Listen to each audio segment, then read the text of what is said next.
Bonjour et bienvenue, merci d'être là. On se présente, Alain Wagner et Dominique Norroy.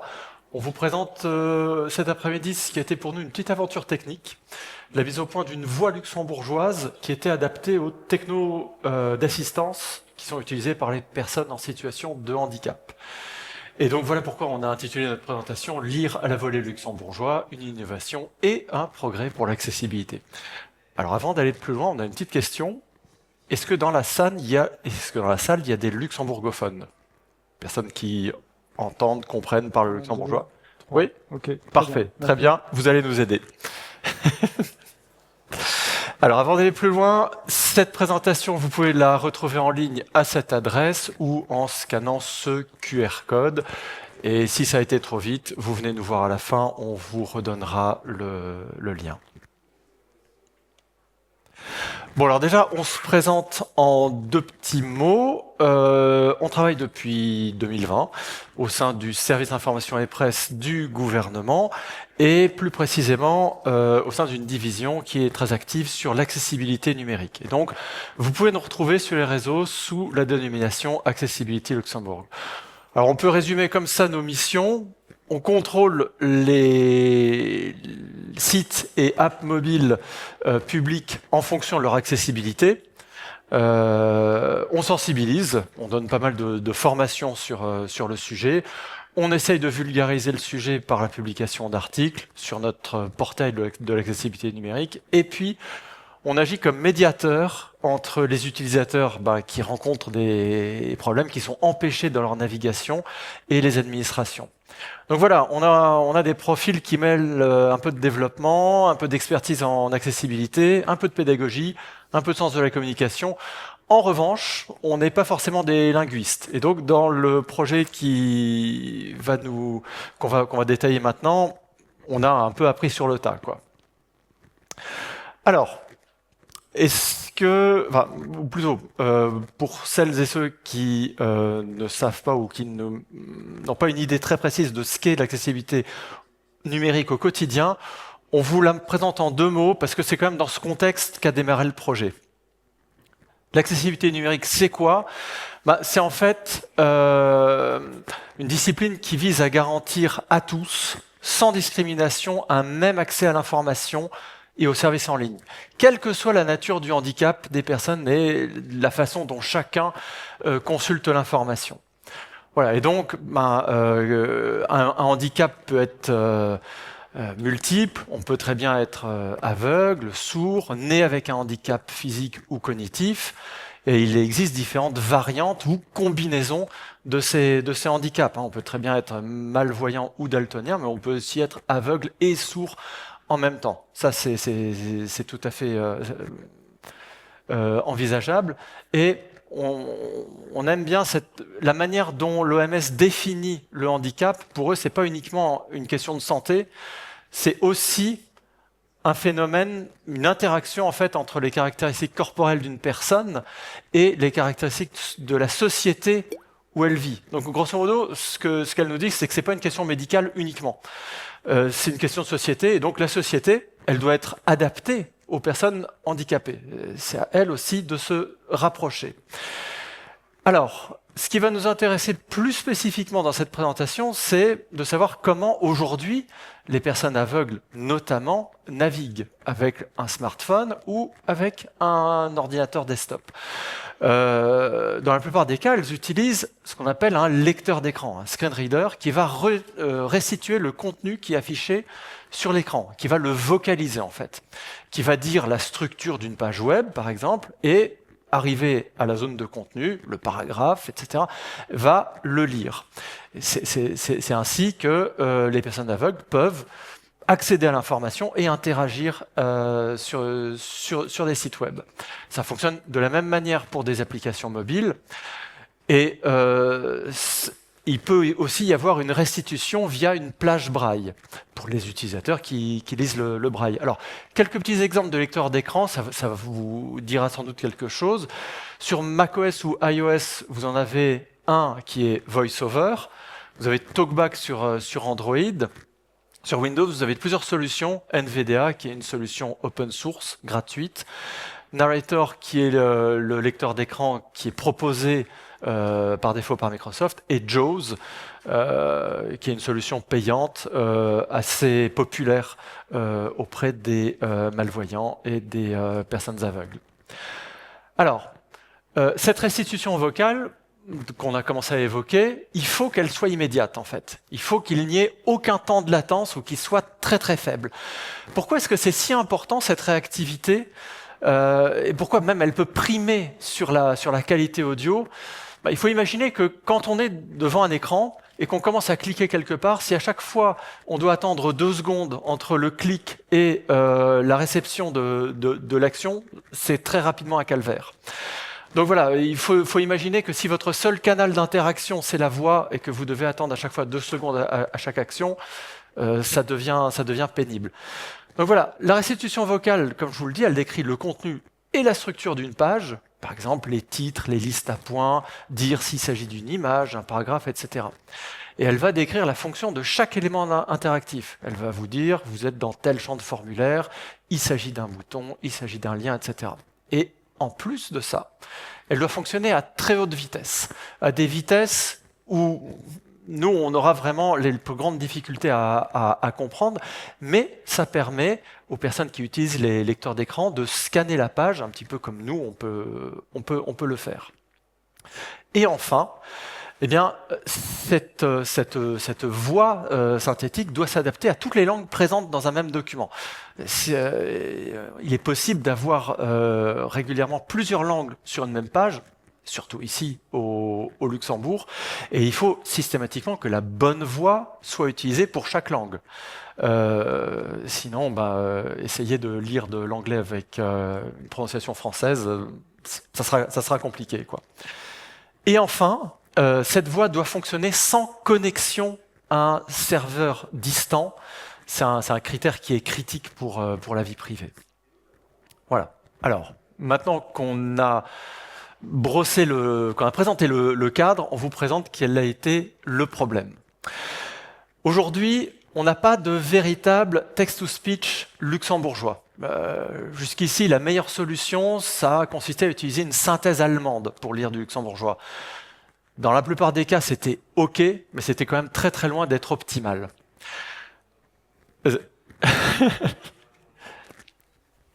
Donc oui, c'est frustrant, ça peut être une perte de temps, et puis surtout, ça a un impact au quotidien.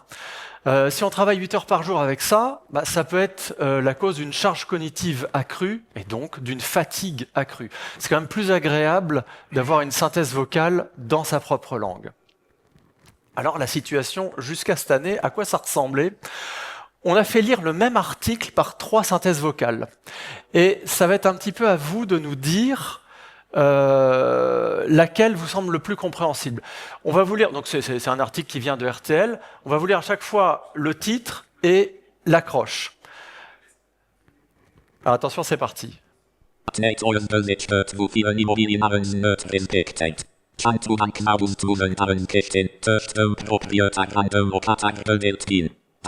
Voilà. Très clair? Bon.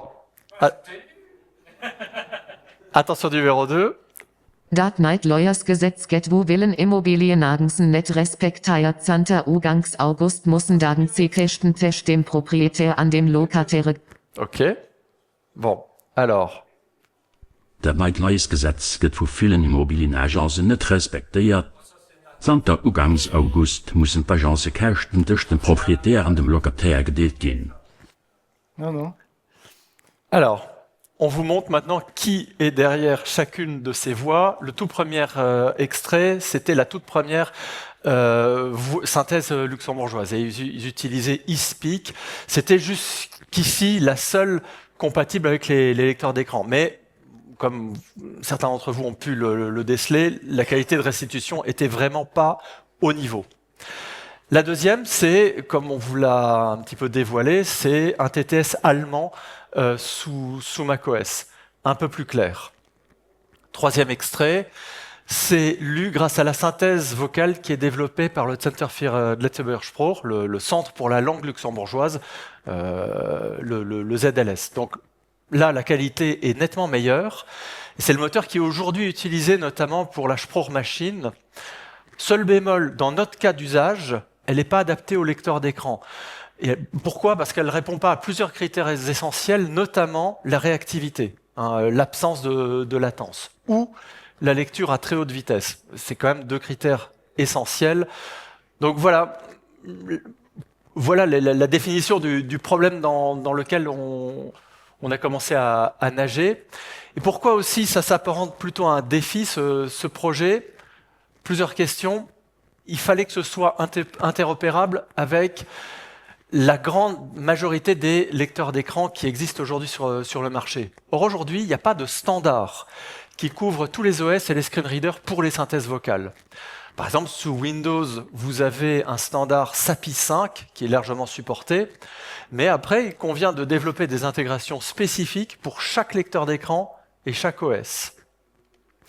Autre point qui n'est pas des plus légers, le luxembourgeois est considéré comme un low resource language. Qu'est-ce que ça veut dire ? Ça veut dire que la langue compte un nombre relativement peu élevé de locuteurs, comparé à d'autres langues. Et elle suscite de la même manière relativement peu d'intérêt des grands éditeurs américains. Voilà pourquoi aujourd'hui vous avez encore ni Microsoft, ni Google, etc., qui ont développé une voix luxembourgeoise.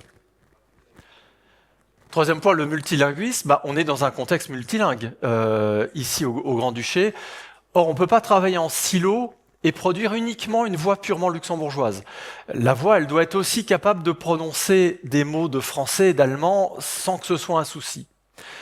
Et enfin, l'open source.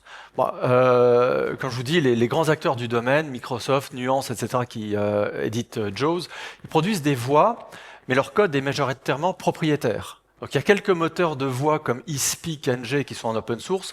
La qualité est très limitée. On a vu, c'était l'extrait numéro 1 qu'on a entendu tout à l'heure. La sortie est très peu naturelle, quoi.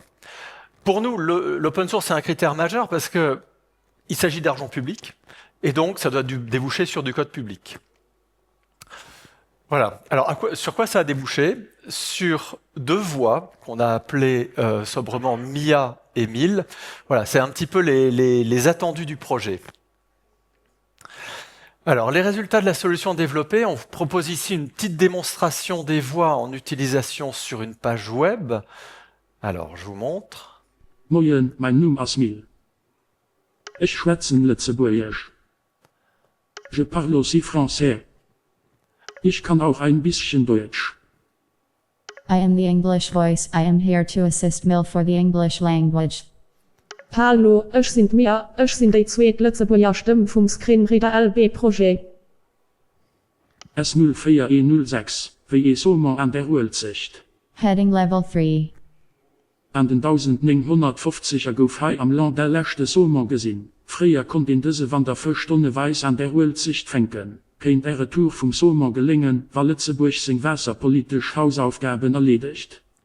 Den Transkript von der Episode fand ihr, hi. Link. Voilà. Donc là, on vous a montré 2 extraits, un sur une page web sur desktop, l'autre directement sur l'app Nordkomma7, donc sur téléphone. Donc là, il s'agit de voix qui répondent au cahier des charges. Elles sont disponibles via une interface qui s'appelle RH Voice, qu'on va vous détailler dans les prochaines minutes. Et ce qui était intéressant pour nous, c'est qu'elles sont interopérables, disponibles sur 5 environnements. Environnement mobile, iOS et Android, et puis des environnements desktop, macOS, Windows, Linux. Moin, mein... Alors, qui s'est penché sur le berceau ? On n'a pas été seul au service information et presse à bosser dessus, et sans les les 3 partenaires, il n'aurait pas davantage pu voir le jour. Donc, je dirais le premier partenaire, le partenaire le plus important peut-être, ça a été le ZLS qu'on a déjà évoqué. C'est quand même la référence pour tout ce qui touche à la langue luxembourgeoise. Il gère le LOD, c'est le dictionnaire en ligne, le spell checker et la Sprachmaschine qu'on a déjà évoqué. Par ailleurs, c'est des champions de l'open data. Toutes leurs données sont disponibles sur le portail Open Data et ce sont parmi les plus réutilisées. Ils ont des données qui nous intéressent, notamment la phonétique de chaque mot. C'était vraiment essentiel, et aussi des enregistrements de chaque mot. D'un autre côté, le CDV, donc c'est le centre de développement des compétences liées à la vue. Or, on ne fait pas un produit pour les aveugles sans les impliquer. Donc le CDV, c'est la référence au Luxembourg, et ils sont régulièrement impliqués dans des projets d'innovation. Évidemment, on peut quand même citer le ministère de la Digitalisation qui a financé le projet. Sans argent, là aussi, pas de projet. En résumé, le ZLS nous a fourni les données et l'expertise linguistique, ce qui nous a beaucoup aidé. Le CDV nous a fourni l'expertise accessibilité et usage, ainsi surtout que le testing. On y reviendra un petit peu après. Alors, à l'issue de l'appel d'offres, c'est donc la solution RH Voice qu'on a retenue. Alors, pourquoi est-ce qu'elle n'a pas de réel challenger? D'abord, elle offre une bonne compatibilité avec les screen readers et les OS existants. Ils étaient en cours de finalisation de portage sur macOS et iOS. Donc pour nous, c'était déjà un bon critère de choix. Elle est compatible, elle fonctionne avec des low power devices. C'est-à-dire qu'on n'a pas besoin d'un processeur spécifique IA ou d'un gros GPU avec plein de RAM pour qu'elle puisse fonctionner. C'est une solution open source. Sa conceptrice, Olga Yaklovleva, dispose d'une expérience reconnue dans le support des Low Resource Languages. Donc, à ce jour, il y a 22 synthèses vocales qui ont été développées. Donc voilà, le kirghiz, le Setswana, etc.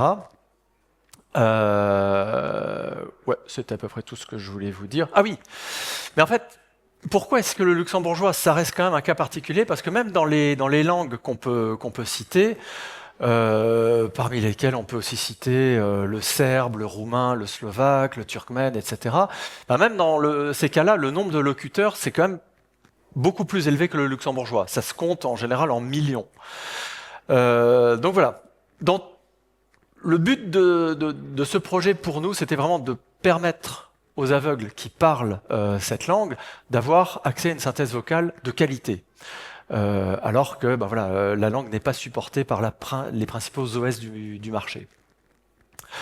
Alors, qui a testé la solution? On a eu deux groupes. Un groupe constitué de personnes voyantes, avec des tests en situation réelle et des tests synthétiques. Alors, c'est quoi des tests en situation réelle? On a en fait généré des sons pour des articles qui sont issus des principaux sites éditoriaux luxembourgeois, RTL, la radio 100.7 notamment. Donc il y a eu une écoute de ces enregistrements et une remontée des mots mal prononcés. Ça nous a déjà pas mal occupé. Et puis après, des tests synthétiques, c'est-à-dire qu'on a généré des échantillons de mots sur base de dictionnaires français et luxembourgeois qui ont été intégrés à la voix. Et là aussi, on a détecté des motifs de problèmes. Ensuite, évidemment, on a impliqué des personnes aveugles. Il y a eu des tests en situation réelle et une bêta-test publique qui a eu lieu au début de l'année, pendant 2 mois. Et on l'a conclu par l'organisation d'Install Parties. Alors ça a été un nœud essentiel également parce qu'on s'est rendu compte que ça pouvait être une barrière essentielle à l'adoption d'une innovation. C'est-à-dire qu'on a essayé d'amener les gens à installer et configurer ces voix. C'est pas forcément évident. Comme on vous le disait en introduction, jusqu'alors, ces personnes utilisaient un TTS allemand pour lire du luxembourgeois, même si c'était pas optimal, elles s'étaient habituées à cette version dégradée. Et disons, la logique du changement, c'est toujours quelque chose qu'il ne faut pas sous-estimer dans le développement d'une innovation. Voilà, alors là, maintenant, on va s'accrocher et on va ouvrir le capot pour rentrer vraiment dans le détail du projet. Et on va vous montrer comment est-ce que nous, non-linguistes, on a quand même essayé de faire dialoguer technique et linguistique. Alors, on commence par faire un petit pas de côté et on va vous rappeler les principales familles de synthèse vocale. Elles sont au nombre de 3. On a la concaténative, la paramétrique, la neuronale. Alors, grosso modo, la concaténative, elle fonctionne par assemblage d'extraits audio de voix enregistrées. Ça produit des voix assez naturelles, parce qu'elles sont basées sur de vrais enregistrements. Mais c'est très peu flexible et surtout c'est difficile d'ajuster le ton ou la vitesse. Or, comme je vous l'ai dit, régulièrement, les utilisateurs de lecteurs d'écran vont lire en x2, x3, x4, parfois même x5. Donc voilà, c'est une techno qui est ancienne. Les exemples de moteurs qui l'utilisent, Mbrola ou Festival par exemple. Elles sont plutôt on va dire relativement gourmandes en mémoire. Après, on a la paramétrique qui génère de la parole à partir de modèles mathématiques, alors des modèles mathématiques formants ou statistiques. C'est plus flexible que les concaténatives parce que notamment on peut régler le débit ou l'intonation. Il y a un inconvénient, les voix sont un peu robotiques. Donc ce sont des voix qui sont les plus frugales en termes de puissance de calcul, de mémoire ou de stockage. Alors, des exemples de moteurs open source, eSpeak ou la solution qu'on a choisie, RH Voice. Il y a une différence entre les deux. eSpeak se base sur les formants, tandis que RH Voice sur un modèle statistique, qu'on appelle le modèle de Markov caché. On y revient dans quelques minutes. RH Voice sonne donc un peu moins robotique que eSpeak. Et enfin, neuronal. Les voix neuronales sont les plus naturelles. Le problème, toujours un inconvénient, c'est qu'elles vont demander beaucoup plus de puissance de calcul pour fonctionner. Et pour certaines, la présence d'un GPU est incontournable. Et enfin, la réactivité n'est pas forcément toujours optimale. Alors voilà, de notre point de vue, les derniers développements de l'IA ne nous aidaient pas forcément, parce qu'au vu de nos contraintes, seule la famille paramétrique pouvait coller à nos besoins. C'est-à-dire que c'est la plus frugale, elle est flexible, et elle permet de régler la vitesse et l'intonation. Alors, dernière question, pourquoi est-ce qu'on n'a pas choisi la voie du deep learning? On voulait quelque chose de vraiment peu gourmand, qui fonctionne sur un Android de 10 ans, par exemple, avec peu de RAM, et qui soit super réactif. Donc, on est parvenu à avoir ça avec une techno de génération N-1. Au niveau de la puissance CPU, il faut s'imaginer aussi que votre téléphone ou votre ordi, il exécute d'autres tâches que celle de restituer vocalement un contenu. Donc, la voix ne doit jamais saccader. Voilà. Pourquoi est-ce que cette famille paramétrique correspondait le mieux à nos besoins spécifiques? Alors, pour comprendre comment ça marche, on va étudier le processus qui convertit du texte en parole. Alors on peut démarrer par la source. Donc on affiche un texte luxembourgeois dans une page web. Là, vous avez dans le navigateur « Moyen, Mainum Asmil ». Bonjour, mon nom est Mil. Le navigateur, lui, il a une représentation en mémoire que vous connaissez sans doute bien, c'est le DOM HTML. Ce DOM, le Document Object Model, est synchronisé avec une autre représentation en mémoire qu'on appelle l'Accessibility Tree. Cet arbre, il est indépendant de la techno et il va fonctionner aussi pour les applications. C'est pas uniquement pour du HTML. Et ça, c'est l'information qui va être lue par le lecteur d'écran. Le lecteur d'écran ne lit pas le HTML. Alors, l'Accessibility Tree est lu par le lecteur d'écran, ça on l'a vu. Celui-ci, il va convertir l'information dans un format qui va être compréhensible par la voix. Ici, un format qu'on appelle le SSML. Donc l'interaction entre le lecteur d'écran et le text-to-speech se fait via une API standardisée, comme SAPI 5 sous Windows, par exemple. Alors, le TTS, il n'a aucun contrôle sur la manière dont le texte est découpé, par exemple en phrases ou en parties de phrases, voire même en caractères à épeler. Le moteur de RH Voice convertit le texte en phonème via son G2P. Alors, on va voir dans une seconde ce qu'est un G2P. C'est un moteur qui convertit les graphèmes en phonèmes, ce qui est écrit en son. Et donc, ensuite, ces phonèmes sont envoyés au modèle statistique qui va convertir les phonèmes en son. Donc, ce qu'on voit en bas de l'écran, ça correspond en fait à la syntaxe RH Voice avec les phonèmes des voix luxembourgeoises. Voilà. Et là, en fait, Alain va vous expliquer plus en détail ce qui se passe entre l'étape 1, donc ce qui est affiché à l'écran, et l'étape finale, ce qui est restitué par l'application. Merci Dominique. Voilà, donc ensuite on passe au modèle statistique. Donc c'est vraiment l'étape finale. Donc on a une représentation texte des phonèmes, hein. Un phonème c'est un son, ça peut être un E, un O, un U ou un M par exemple. Tout ça c'est des phonèmes. Ces phonèmes-là vont être convertis en sons. Donc ce que je viens de faire en le disant. Nous ce qu'on a fait c'est qu'on a pris du ZLS des enregistrements donc de mots. Donc dans le dictionnaire vous avez toujours un enregistrement de chaque mot. On a pris ça et on a pris la représentation phonétique. Et avec ça, on a entraîné un modèle. Enfin, en tout cas, notre prestataire a entraîné un modèle.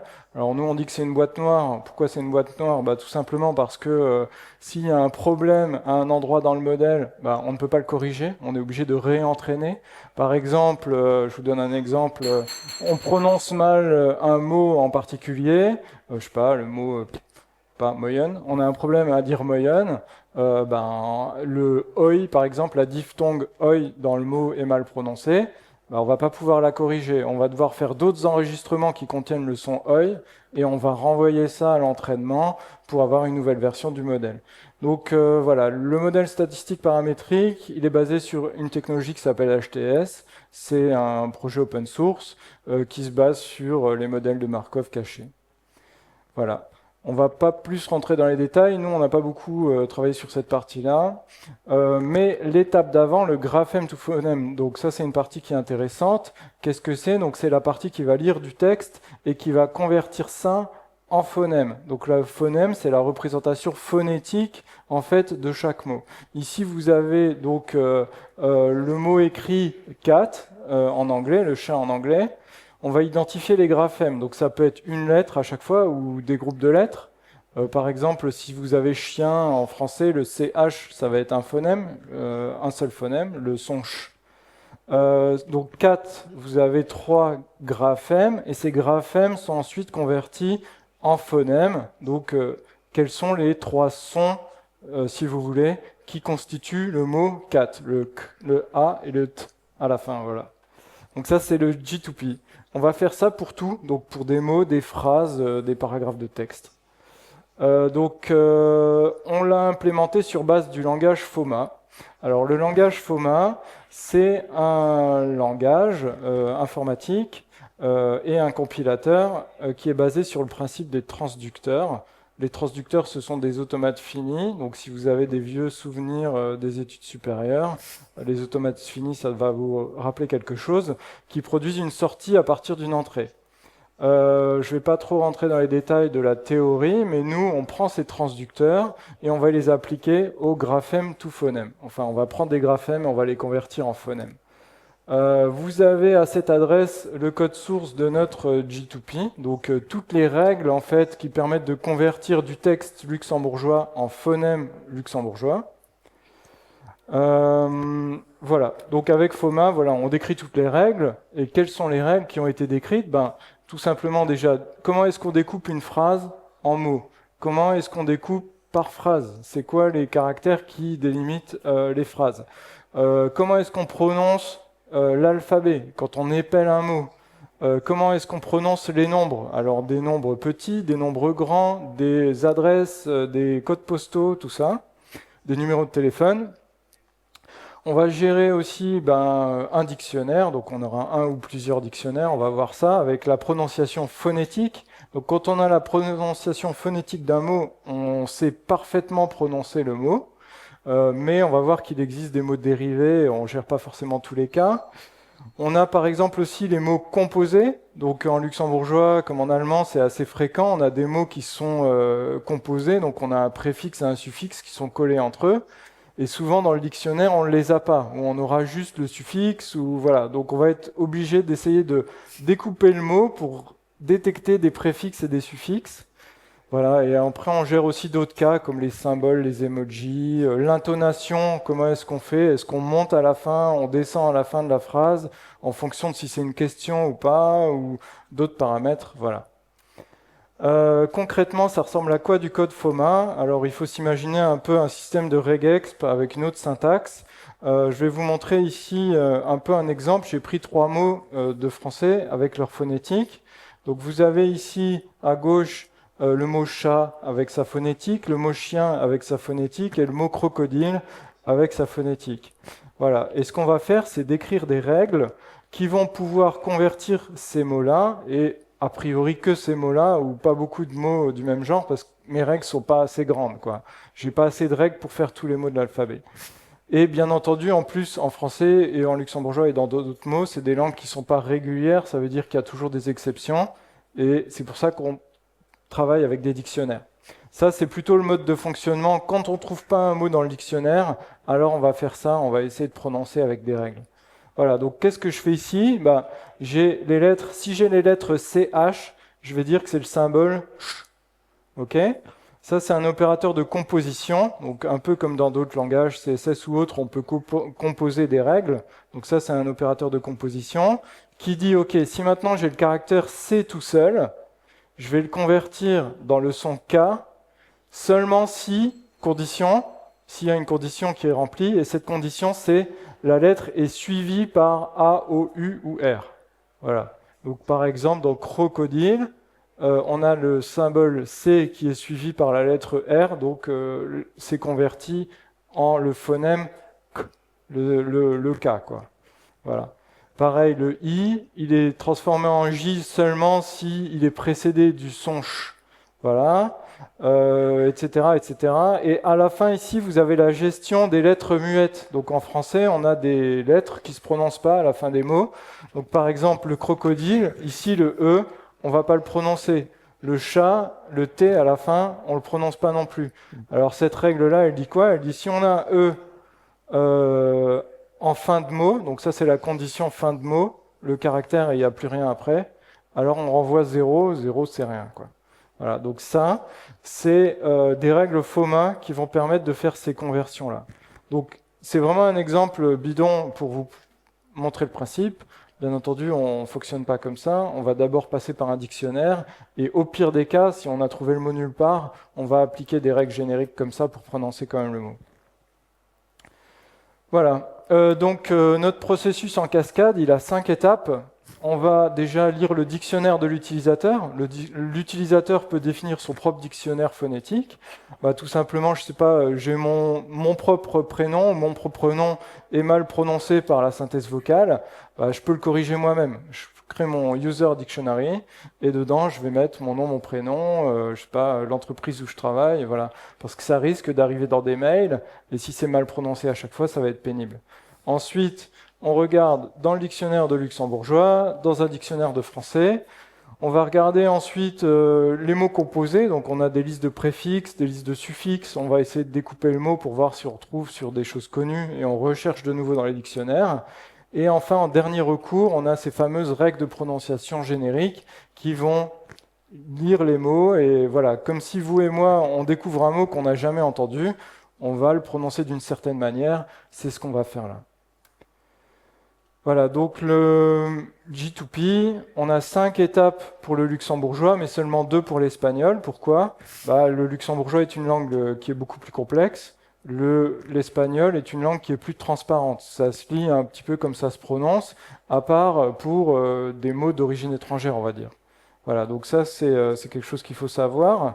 Maintenant, on a quand même quelques limites avec notre approche, avec des dictionnaires, etc. Quelles sont ces limites? On a par exemple le fait qu'on peut avoir un même mot en luxembourgeois et en français. Donc là, on avait 2 étapes avec 2 dictionnaires. Bien entendu, si on trouve un mot dans le dictionnaire luxembourgeois, ça passe à la sortie, il est prononcé. Donc là, par exemple, les mots comme en, si, alors je vais les dire en français peut-être, en, si, vu, ville, sous et rose. Ils existent aussi en luxembourgeois. An, zi, fou, file, zo et rose. Voilà, donc on a ces mots qui existent dans les 2 langues. Donc ce qui va se passer là, c'est que ces mots vont être prononcés à la luxembourgeoise. Donc si on a du texte en luxembourgeois, ensuite une phrase de français avec un de ces mots là-dedans, eh bien on aura potentiellement une mauvaise prononciation. Nous, on a trouvé dans les tests que c'était pas si grave. On arrive à comprendre quand même ce que c'est. Et voilà, ça c'est autre chose aussi avec les text-to-speech, de voir un petit peu quel est où est-ce qu'on met la limite en fait dans la qualité de la sortie, quoi. Voilà, donc quand on a travaillé là-dessus, on a travaillé avec des dictionnaires. Donc les dictionnaires, comme on l'a dit, on a fait beaucoup de testing pour voir si c'était prononcé correctement. On est parti du dictionnaire luxembourgeois LOD, et dans ce dictionnaire luxembourgeois, il y a une limite, c'est qu'en fait, vous avez de la phonétique que pour ce qu'on appelle la forme canonique, la forme normale d'un mot. Donc pour les adjectifs ou pour les verbes, vous n'avez pas les formes déclinées, les formes conjuguées, les variantes. Donc là-dessus, nous, on a dû faire de l'inférence, on a inféré toutes les variantes possibles d'un verbe, toutes les conjugaisons, pareil pour toutes les autres formes de mots.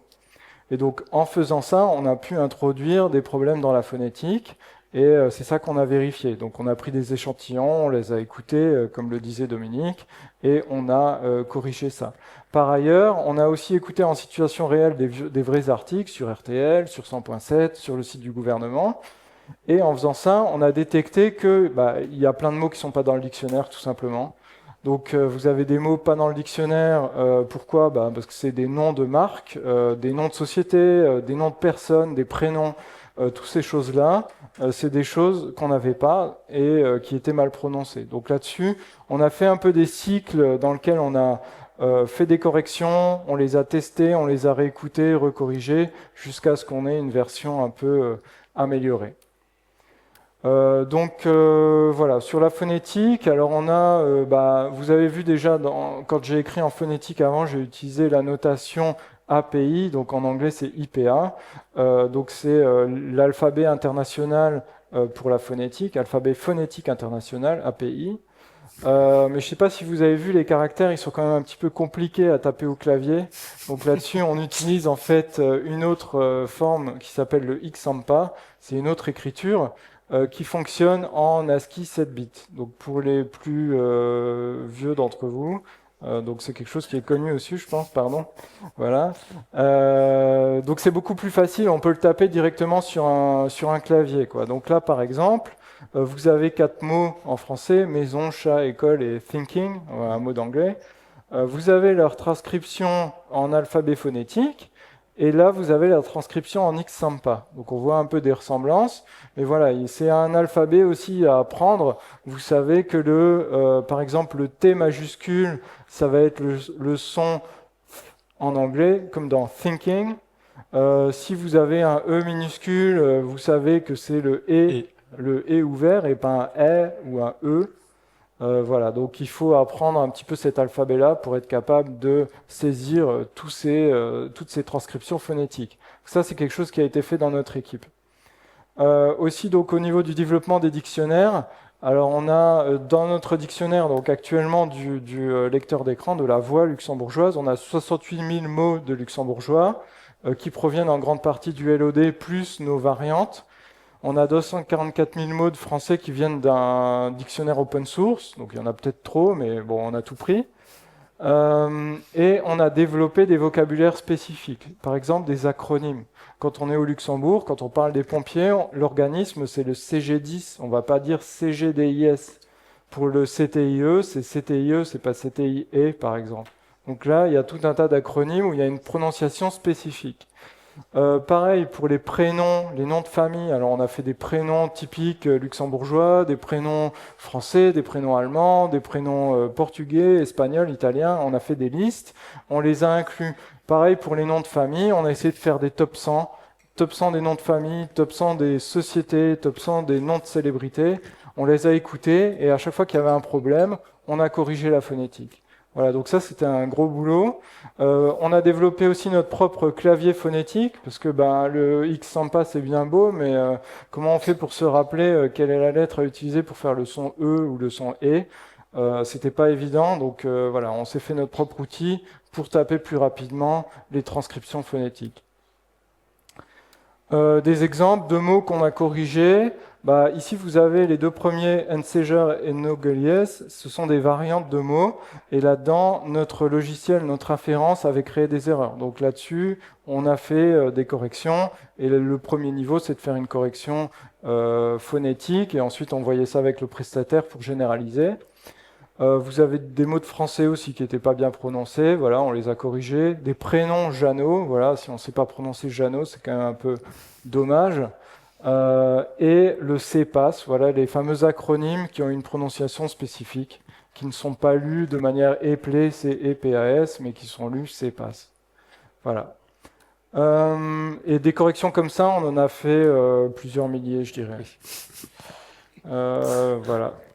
Donc au niveau des challenges et des leçons, la première chose, c'est l'anglais.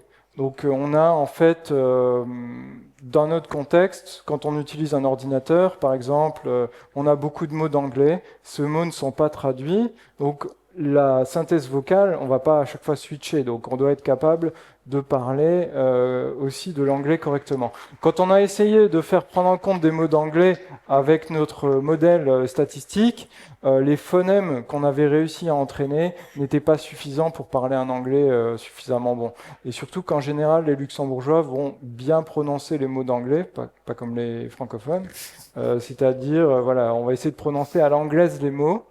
Voilà. Et donc, du coup, ce qu'on a fait, c'est qu'on s'est dit là, on va pas pouvoir réentraîner le modèle, refaire des enregistrements, etc. C'est trop de travail pour notre projet. Donc on a choisi un switch automatique. C'est celui que vous avez entendu au début dans la vidéo. Voilà. Donc il y a une détection automatique de langue, parce qu'on ne peut pas toujours se baser sur le contenu pour savoir quelle est la langue d'un texte. Et voilà. Donc on a un switch automatique de langue dans le système. On a eu pas mal de travail aussi sur les symboles et les emojis. Donc il faut savoir qu'il y a un projet qui s'appelle le CLDR, qui est un projet international et qui fournit des traductions en texte, des descriptions en texte de tous les emojis dans à peu près toutes les langues, y compris le luxembourgeois. Maintenant, quand on a fait des tests, les gens qui ont testé ça ont trouvé les descriptions de certains emojis un peu trop verbeuses, un peu trop longues. Malheureusement, nous, on a pris le parti de ne pas corriger. Pourquoi? Tout simplement parce que le CLDR fait une mise à jour d'emojis par an. Et des emojis, il y en a à peu près 6000 ou voire plus. Donc c'est quelque chose qui est énorme et qui est mis à jour constamment. Donc là-dessus, nous, on a pris le parti de garder la base du CLDR. Vous avez aussi les problèmes d'interopérabilité avec les lecteurs d'écran. On a trouvé essentiellement des bugs sur iOS. Donc il faut savoir que iOS, c'est le dernier système qui a permis l'ouverture à des synthèses vocales tierces parties, donc des synthèses vocales qu'on peut installer. Et il y a encore pas mal de bugs. Donc on est en contact avec Apple pour corriger certaines choses. Il y a des corrections qui vont arriver dans iOS 27. Voilà. Donc on a vu dans la première bêta, par exemple. Ici, vous avez un bug tout bête, mais le symbole point, le point, est envoyé au text-to-speech sous le mot dot. Donc non traduit. En luxembourgeois, on dirait punkt. Et là, vous recevez dot. Nous, on n'est pas capable de retraduire ça derrière. Donc on a dot, c'est dot, quoi. C'est prononcé dot. Donc ça, c'est à eux de corriger. Pareil, on n'a pas de contrôle sur les symboles et les emojis. On va voir que c'est le cas avec d'autres lecteurs d'écran, avec d'autres plateformes. On a des boutons qui sont lus en anglais parce que la langue luxembourgeoise n'est pas reconnue par le système. Elle n'existe pas officiellement dans le système. Ça va changer aussi avec iOS 27. Par exemple, on aura le clavier en luxembourgeois. Et certains textes sont aussi envoyés au text-to-speech sans majuscules, ce qui peut créer des ambiguïtés entre des acronymes et des mots. Donc là-dessus, on a aussi des petits problèmes. Donc on essaye de voir avec eux ce qu'on peut faire. On a aussi un autre problème qui est celui du switch de langue. Donc comme vous le savez peut-être en HTML, il est possible de spécifier la langue. Donc cet attribut langue, il est hyper important parce qu'il permet au lecteur d'écran de choisir automatiquement le text-to-speech qui va être utilisé pour lire le texte. Donc si vous mettez langue égale LB, ça va être lu avec une langue luxembourgeoise. Si vous mettez langue égale FR, ça va être lu en français avec une voix française. Le problème de ça, c'est que sur plusieurs OS, le switch auto n'est pas reconnu parce que la langue luxembourgeoise n'est pas reconnue, ça ne fonctionne pas. Sous Windows, on a un autre problème, c'est que le switch auto, il est limité à un moteur de text-to-speech. Donc là, par exemple, RH Voice supporte le luxembourgeois, mais ne supporte ni le français ni l'allemand. Donc vous n'avez pas de switch automatique, donc là, l'utilisateur peut switcher manuellement. On a aussi la logique de l'usage. Donc nous, ce qu'on s'est dit, c'est qu'au début, quand on a démarré le projet, on pensait que les gens allaient s'en servir pour lire des articles de presse sur Internet en luxembourgeois. En fait, c'est pas du tout ça. Les gens utilisent essentiellement la langue luxembourgeoise pour discuter, donc sur WhatsApp, par email, etc. Et quel est l'impact? L'impact, il est lié à l'orthographe. Nous, comme on se base essentiellement sur le dictionnaire, il faut écrire un luxembourgeois parfait si on veut une restitution parfaite. À partir du moment où il y a une faute d'orthographe, la prononciation sera moins bonne, quoi. Voilà, donc là-dessus, c'est un truc à voir. Qu'est-ce qu'on fait? Alors, est-ce qu'on peut essayer d'introduire des fautes d'orthographe dans le dictionnaire via, je sais pas, un algorithme ou autre pour gérer aussi ces cas-là ou voilà. Donc ça, c'est des choses à réfléchir. La difficulté d'obtenir des feedbacks était aussi quelque chose qu'on a rencontré. Donc, on a travaillé avec le CDV pour être en lien avec des personnes aveugles qui nous ont fait énormément de retours. C'était super. Et ensuite, on est passé au bêta-test en se disant, on va ouvrir à tout le monde.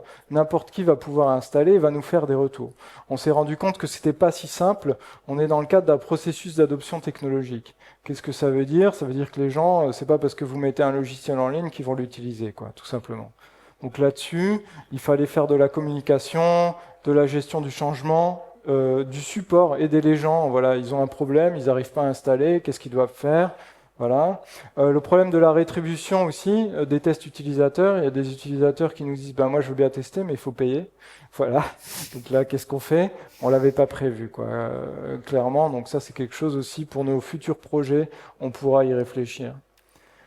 On a des utilisateurs satisfaits. Alors, on vous a traduit la réponse en luxembourgeois ici. Donc, les personnes trouvent les voix utiles, elles pensent l'utiliser régulièrement. Elles voient aussi une amélioration par rapport à la voix allemande. Donc ça, on va quand même dans une bonne direction. On a des retours positifs aussi sur les réseaux sociaux. On vous en a mis quelques-uns, des gens qui travaillent dans le sujet, voilà, donc qui nous ont dit qu'ils étaient très intéressés. Jean, un tout petit peu hors sujet, il me reste encore un tout petit peu de temps. Vous avez ici, en fait, ce moteur RH Voice est tellement léger, frugal, qu'on a réussi à le compiler pour qu'il fonctionne dans une page web. On a utilisé le logiciel, le compilateur Mscripten, qui va prendre du code CC++ et qui va le convertir en ce qui s'appelle du WebAssembly. C'est un langage binaire, quoi, comme un jar en Java, qui tourne directement dans le navigateur. Donc on arrive à avoir une fonctionnalité offline, on peut avoir une page web qui fonctionne ensuite sans accès réseau et qui est capable de d'utiliser les voix, quoi. Donc si vous voulez sans installer tester nos voix, vous pouvez juste aller là et puis faire quelques tests. Voilà, c'était à peu près tout. Pour conclure, pour nous, c'était, en tout cas pour notre petite équipe, on est 4, c'était un projet ambitieux qui a débouché sur des résultats concrets avec 2 voix. Donc une voix masculine, une voix féminine, qui fonctionnent en offline, en cross-platform, open source, qui sont réactives et qui fonctionnent à haute vitesse. Donc le cahier des charges est rempli. Si vous voulez regarder tout ça un petit peu plus en détail, vous avez un article sur notre site qui vous donne tous les liens de téléchargement, comment est-ce que vous configurez ça sur votre ordinateur. Et tout est open source, donc les contributions sont les bienvenues. Donc si le langage FOMA ou la phonétique vous botte, n'hésitez pas. Voilà, c'est à peu près tout. Alors merci pour votre attention et je vais laisser la parole à Mille. Merci für Aufmerksamkeit. Merci pour votre attention. Adi, ciao, bye bye. Voilà. Merci.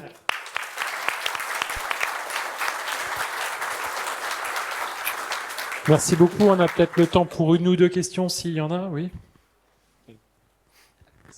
Merci infiniment, en fait, c'est toujours agréable de vous entendre.